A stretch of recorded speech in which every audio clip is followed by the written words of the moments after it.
You go to the wrap party or go to a premiere and then an award ceremony, and you're hoping to meet someone that maybe you could fall in love with. Maybe the greatest love of your life is right there, and then there'd be some location manager or some producer, somebody and because they know that I had a certain level of authority running my studios and ability to help people get their funding.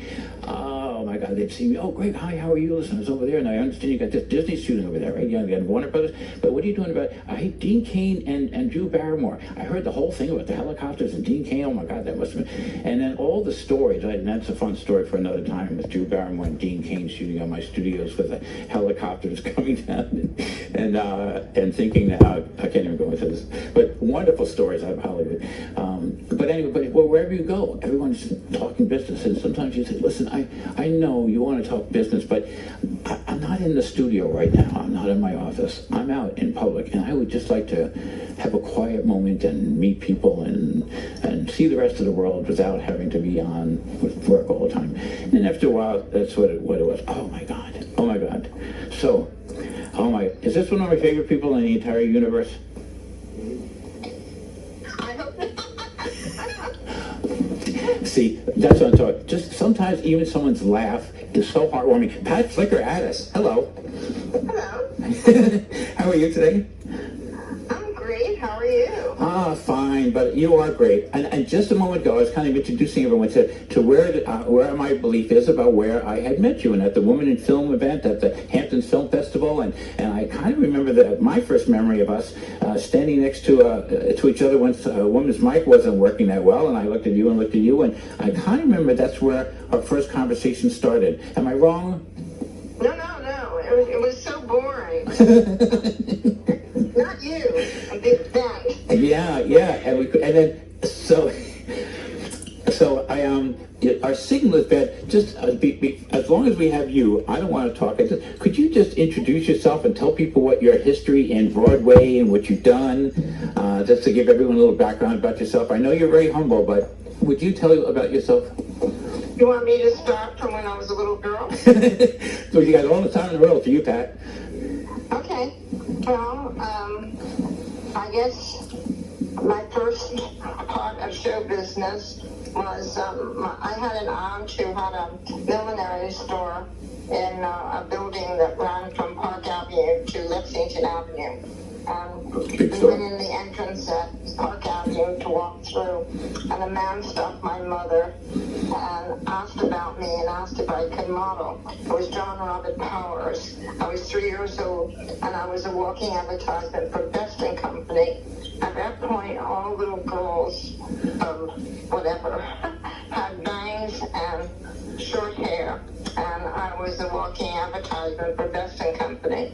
So I started modeling when I was 3 years old, and that morphed into other things. I was in a show at the World's Fair, and my part, Oscar Hammerstein was my director, and my part was, I love the apple pie part. And you did that very well. I can see where you got the part. And I was in a show, Prologue to Glory, and the only thing I remember, I had an adorable, beautiful, old-fashioned costume. I have no recollection of anything in the play at all, but I did learn how to jump rope in the alleyway with a cable, and that I do remember, and I became very good at jumping rope. Then, let's see, I did various things. I was on first soap opera on television called The Laytons, which was done in New York, where the old Wanamaker department store had been.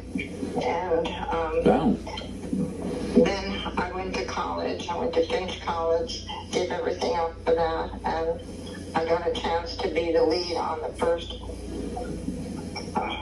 big TV show, The First 100 Years. And I went to the head of our college, and it meant that I'd have to, it was during Christmas holidays, I had to miss the rest of the semester. And he told me that opportunity, don't believe that it only knocks once. And I didn't take the part. And I was stupid, and he gave me very stupid advice because he allowed girls who were on vacation and one was in a wedding to come back a month and a half after school started. Anyway, then I gave up everything to be a wife and a mother. I had 3 children, and I love being a mommy. And a wonderful mother too. Your children love you so much. I've met them all, and they're really, you did such a good job with these people. They're well, they come after you, so of course they would be beautiful. But you've been a beautiful mom. Well, I love being a mommy. And then my husband, after 10 years of marriage, told me he didn't like children or being married. So I was left, and he was a deadbeat ex. So I had to support 3 children. So I started a company called Addiss Enterprises, in which I did everything under corporate names and logos. And got very lucky and very successful. Successful enough that I could keep my kids in private school and travel to 54 countries. And so that was pretty good. Then by that time my daughter had grown up, and she became a lawyer and had a child of her own, and decided she didn't want to be a lawyer anymore because she wanted to spend more time with her son. So I gave her my company so I could lose all my money on Broadway shows. Pat Addiss Productions? And I did a very good job of losing a lot of money, but I had a lot of fun doing it. And my favorite show of all that I've ever done is a show that was off Broadway called Desperate Measures. And I just love that show. And want everybody in the world to see it because everybody loves the show. They come out happy. It's such a fun show. It's beyond measure for measure. Look, that's the one where I kind of got introduced to you, and I would love to have been an investor. By the time I got there, it was too late. And I just had a little part. I just kept buying tons of tickets for everybody. You know, I think it was like 220 tickets or more. I could come into people in Bayside, the Montauk Manor. I get tickets to everybody else. But it was my first any kind of putting money into any kind of Broadway show. But it wasn't into the show directly, but it was like buying tickets for everybody, and that was kind of fun too. And the people at the box office knew me really well. But Pat, I loved it. I loved that so much, and our favorite actor is in there. He went to Moulin Rouge. Oh, Connor Ryan. He's out in California now. What's Connor doing? I haven't heard from him. I did see a production down at the Constellation Theater in D.C. that was every inch as good as a production in New York, if not better. The only thing that was missing was Connor. The guy who played Johnny Blood was fabulous, but he didn't have the rubber legs like Connor, so he just couldn't quite match up. Could he hold those notes like Connor? Yeah, pretty much so. Yeah, I fell in love with Connor for that. David Friedman, Peter Kellogg wrote Desperate Measures. Pat introduced me to it. I'm watching it, and I would go there like every night. And the fun thing was we always knew about the interaction between an actor and a live audience. And most of my experience was with TV actors or film actors, but in theater, Pat, I think you know the story. I'm going to make it real quick. I have Connor, one note in a song, It's Good to Be Alive. A great song. I love that. I just did a thing with a young minister friend of mine for what I want if I die. And one of the things I want in my funeral service is It's Great to Be Alive. I just love that song. And it's possible to have Connor sing it. Yeah, at your funeral. that sense of humor too. Well, there's there's a one part, the one note that good to be alive, and he's holding it, and I started noticing when I was sitting in the back of the theater, and I kind of like matinee audiences more than others, but the audience and how they were responding, and how Connor would sing that note, and sometimes he'd be holding on to it for a certain amount, and then he'd die with it. But I know sometimes he'd hang on it longer. So Pat, I think you might have remembered that I got into that thing where I would, when that song was coming up, I'd move down into the audience, and when he was singing that note, when I was almost about to end, I'd yell, "Yeah!" And then the audience, it's so funny, the audience needs somebody else to kind of trigger, like, oh, somebody else knows this is good, so I'll yell too, right? So you can kind of trigger the audience to cheer and clap, but Connor would he'd get that energy. It's fun. I love watching that. I love being part of that. You could feed him some extra energy just going, yeah, and he'd hold that note another 10, 15 seconds. And I was like, wow, how cool is that? So I did that a bunch of nights. Then one night Connor comes to me and said, you're the guy in the... I denied it at first. He said, you're the guy yelling in the audience. I said, oh, no, not me. But yeah, it was me. I said, oh, no, and Connor, it wasn't me. But that interaction and recognizing that energy that the audience and the role that they play in the performances that they get is really there. I mean, it's very an important part of the process. But Connor, it was so much fun with him, and he'd hold that note, and then you took me to the Blessing Broadway event where we recorded him at the church, and he did that performance there. But really, very special guy. Very special performance. You know, audiences play such an important part, and I realized that when I was a producer on Dinner with the Boys, which is not Dan. my favorite show, right? But Dan Laurier. Dan Laurier. Yeah, he's wonderful. Anyway, it was very interesting when we had an Italian audience. The show just soared, and laughter and standing ovation. And the next night, not that audience, it was dead as a doornail. And it's really interesting how important the right audience is for a show. That's so interesting. Yeah, if it's just an ethnic thing, and that they would get it, and if they didn't, they wouldn't. So that's really interesting too. I never thought about that. No, I hadn't until I actually saw it in action every night. It's interesting. Things that you learn on the job. And there's always something to learn. You never are finished learning. Anybody who thinks they know it all, well, I have a few words to say about that. Yeah. You never know it all. Ever, ever, ever. And to think that you do, you have to be a little humble. You can't be arrogant. You can be, but I think it's a mistake, and I don't like arrogant people. Me neither. There's nobody knows everything, and I actually mentioned this before. And there's always something you don't know, the knowing of which could change everything. And as long as you stay humble, like Pat is talking about, then you know that there's something you don't know, and if you know it, it could change everything. As long as you keep that in mind, I think it gives you a better experience.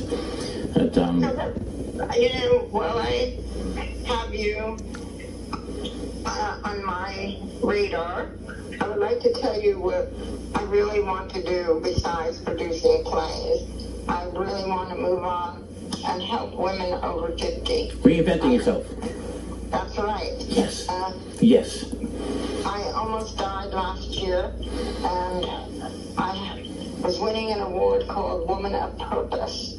And I couldn't move because I had so many tubes in me, and all I could do was use my brain. And I kept saying, what is a woman of purpose? What is a woman of purpose? And then I realized what my purpose was, to be inspirational. And that's what I want to be. I want to inspire women, but particularly women over 50, to get out there and live their life. Somehow or other, COVID validated a lot of people to stay in and hide. But it's important. You have one life to live, and only you can live it. I realize some people have more responsibilities than others, so it's not as easy. But it's still important that you take charge of your own life and live it, not just hide from it. And and whether traveling or you want to take courses, you want to be a doula, you can do anything you want, and don't be discouraged by people saying, oh, you're too old. You can start painting. I mean, after all, Grandma Moses wasn't a spring chicken. You can do anything you want, and don't get put off by people saying you can't. You can, and you should. Anyway, now I'll get off my soapbox. No, I love this and that's one of the things I like about our friendship is just listening to you, and that thing about inspiring women.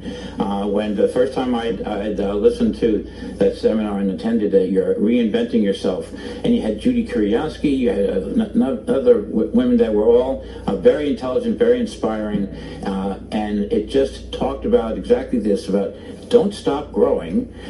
If you don't want to get old, don't stop growing. You know, people think they're getting old. Well, if you think you're getting old, just go out and start to keep learning something and recognize you're still the same energy you were at any age. It's just how you decide to keep going with your energy. And you, Pat Addiss, you never stop. The whole time I've ever met you, you've got this energy going on. It's something else I love about you. Well, I'm not as energetic as I used to be, but I still get around. So, and I was mentioning, and have prepare to blush. Miss Pat Flicker Addiss, prepare to blush. I just mentioned how I met you, and then when we first started meeting, and then it's like a year later, I said, oh my God, there's that wonderful woman, I liked her, and then we kind of exchanged numbers, and then we would go to dinners together, and you would take me to some plays, and then afterwards we'd go to dinner, and we'd just have a conversation, and you could think, well, what do these two people have in common? And we'll have to share with each other. But the beauty was that with Pat, we just had our humanity, and we just like, who are you and who am I? And we just got to talk. I mentioned how in LA I hated it because you couldn't go out without people talking about the business. But so real life just kind of gets away from you. But with something I love about the East Coast, but especially about you, Pat, is every moment I've ever been with you and sitting and talking with you, I feel like I'm in touch with some beautiful part of life and who we are and what we do and how we think. And the conversations you and I have had over the years have been incredibly meaningful, authentic, gentle, sensitive, and you're always so insightful.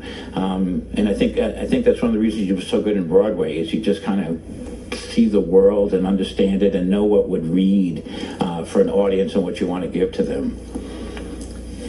Well, I'm quit doing. I can't afford to do Broadway anymore. It's just too expensive. It's ridiculous. I mean, shows are 13 million, 19 million. There's no way you can recoup. I mean, a perfect example of that is Cabaret. They redid the theater for it. Why? I mean, it doesn't add anything to the show. I might have listened to you first, Pat. Back again. We're going to see what's happening with Cabaret. Another few million, even after they close. In a while, I haven't even gotten a financial report from them. And a lot of good shows are off Broadway and in the hinterlands. And, you just have to sort them out. Anyway, I love Broadway, but it's just, the cost is prohibitive. So look, you just touched the nerve for me. You know, I've got a little bit of an interest in Cabaret, and the way they redid the stage. Eddie, I think he's great. I liked his performance a lot. I'd gone to some of the readings beforehand, the dress rehearsals, and then I looked at what the critics said. I actually loved, and having been going to New York and lived in New York for so long, going to after-hours clubs, I love that they kind of moved the entrance into the side thing, that you walk down this alley, and it looked like you might have been in a back alley somehow, and then you're walking in the back, and you walk around, walk in the back door, and then you walked into this place and felt like you were in a after-hours club. I said, oh, this is cool, and it was immersive. I hope that's not a good enough term here, but it was like immersive. You felt like you were going and being a part of Cabaret the second you left the sidewalk and started walking down, and you suddenly became part of the Cabaret thing. I felt it made me more inclusive. It made me feel like I'm really in Berlin, and I'm in this Cabaret. And I thought the performances were great. The stage and around, was okay with that. One part of the seats in the background, on the backside, some of the lights are hitting you in the face. I wasn't that crazy about that, but I actually liked that. And then all the critics panned the entrance part, like, oh, you're walking past some garbage. It's like, oh gosh darn it. So I don't know how you deal with that. When someone's making criticizing something that you think is cool. I love Cabaret, but I did not like this production of Cabaret at all. And I think by all the extra little things that they did, I think ruined the show as far as I'm concerned. And there was one number that I absolutely loved and adored, and boy did they miss the boat on that. And that's the one with the ape. She wouldn't look Jewish at all? Yeah. That originally, the ape is supposed to be standing, not crawling on all fours. If you could see it through my eyes. Yeah. Right. If you could see her through my eyes. She wouldn't look Jewish at all, yeah.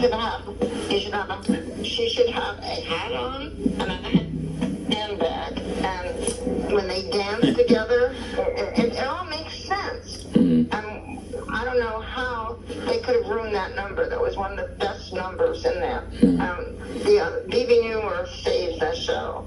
I thought she and Bibi's great. I worked with her when I was out in Hollywood working on Cheers, and I got to meet her then. And I didn't know about her Broadway background, so I only knew her from acting on the set of Cheers. And then all of a sudden I got to see her in Chicago, and it was like, wow, that's Bibi, and oh my God, what a talent! And she just blew everybody away. And then seeing her in this, I wrote a little thing on my Facebook page about it, where I feel like she kind of broke some sort of not glass ceiling. I hate that thing, but who you would cast in older parts, and Bibi's performance owned her age. She portrayed the part with her age, exactly the age of the woman, the Fräulein who runs the hotel, exactly as she would have sounded. So yeah, Bibi, just her performance with that was outstanding. I'm going to agree with you. She just made that show, watching her performance in it. But also, I think what she does for women and older women in the theater, and what they can do with a part and utilizing their age properly. Dorothy Straits. We looked at some of the names of older women, even our beloved Angela Lansbury, but older women in the stage and what they can do. But Bibi, she set like a new bar for what older women, portraying older women in the stage can do. I don't even think of her as an old woman. No, you don't. She's lovely. Yeah. See, what age are we when we're older stuff? But very, very impressive. I love that number. And Cabaret has always been one of my favorite shows, and just because I'm not crazy about this production, I still think it's a wonderful show that people should go see, because they didn't have a chance to see the other productions. I did. So if I didn't have that chance, I would have to only take this, and I recommend this highly. Well, I think everybody will enjoy it. Well, something. One of the things, and I'd written about this too on my blog thing, was that we all have the Liza Minnelli, Joel Grey standard, and that movie, Money, Money, Money, Money, Money, Money, and their performances in that are so great that how can you not measure it against that? So if you haven't seen that movie, you got a good chance of loving Cabaret no matter what. If you haven't seen earlier versions, you might do as I loved the way this thing was set up. I felt like I was going into an after-hours club, and it was kind of sexy and sultry, and you're walking around and looking at people and wondering who's behind that curtain. So I loved the experience that it gives. Some people don't, but the reference point of the movie, that's a tough one to have to compete against. There's always going to be somebody who can build a better mousetrap, and who thinks they can build a better mousetrap. I think that you have to just take it for what it is, and it was a very enjoyable evening in the theater. And I feel badly comparing it, but I have no choice because I've seen the other productions. But I highly recommend this, and I think it's a great tourist show too. Yeah. Well, I said, look, how many plays? Fiddler on the Roof, West Side Story, Chicago, Chorus Line, Cabaret. I mean, there's that level that is just, it's just so iconic. Phantom. The certain plays, no matter what, they're going to read just because of the caliber of the music and the writing. Kander and Ebb, whether they would be loving. I said, I kind of agreed with you, Pat. I said, I don't know if Kander and Ebb would really, really love this particular version of their Cabaret. But no matter what, I mean, the music is, it's Cabaret. It's one of the tops. And only because I've only got like a minute left. Pat, I love you so much. You've been so important. I've just loved our conversations and how we've reached each other. And you and I never gloat about our backgrounds or anything. But would you please tell everybody all the plays that you've worked on? Christmas Story, Vanya, Sonia, Mike, I can't even say. So tell everyone the plays that you've done. Well, it started with Little Women, starring Sutton Foster, a young Sutton Foster, and she's gone on to do all these amazing things. And then I did a little off-Broadway show that was absolutely wonderful and should be brought back, called Shout. I did Bridge and Tunnel, Cheetah Rivera, The Dancer's Wife, Spring Awakening, Gigi. Gigi, you did Gigi. Yeah. And they messed that up because they were trying to be PC, and the older man should not have enjoyed the younger girl. Well, there was nothing wrong with that in the show, but they changed it all to be the young guy, and it just didn't make sense, and it lost its beauty, unfortunately. So if you sign on to be a producer, you don't have the rights. It's the director. It's in the director's ball court. Oh, and yeah. They really lost that show up. The other show that I did that I was very, very proud of was Eclipse, which was about Liberian rape slaves. And it was a very important thing because it was a true story. And it was beautifully acted and beautifully done. And we almost won the award, but it was given to a not so good show, very political. The Tony Awards aren't very political. I did win the Tony, though, for Vanya, Sonia, Marsha, and Spike. But I don't know, but he seems to be able to say. I saw clips with you, and I loved it. And being Dr. Ruth, but Pat, I unfortunately we just ran out of time. So I can't wait to have you back on again and talk more about it because you are a very, very special person to me in my life, and our conversations and our dinners together have been so meaningful to me. And so unfortunately, I have to sign us off. Thank you very, very, very, very, very, very much. I hope everybody has a wonderful day. Bye. Okay, and you know how I always end it with us. I love you, Pat Addiss. Bye for now. And everybody else, this is Gregg Sullivan for the living novel. And again, log into thebaysideexperiment.com. We only put it up online while this is airing, and sometimes it's airing early in the morning, late at night. You can never know. But anyway, thank you. And Jody Gambino, thank you for helping with this. And to everybody, there you go.